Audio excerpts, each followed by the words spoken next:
今次呢首歌叫做《給千億火星選中的異人》啦，Wyman 有幾個 option 嘅副歌名，但係喺成首歌其實我係好中意呢一句嘅。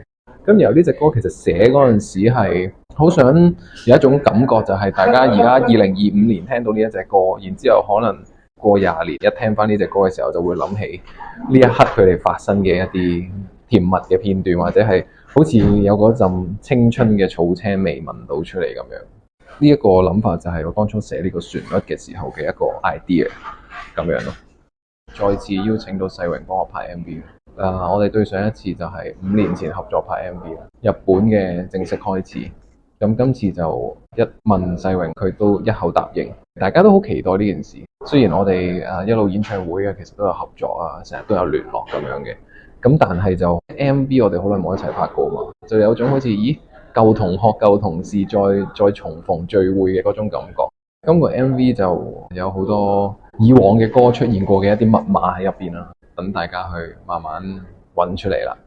係個 MV 嘅一啲小考試。今年應該年尾都仲有一首歌，如無意外的話，關於都唔係愛情，關於人生，關於自己面對事情嘅時候嗰種境況。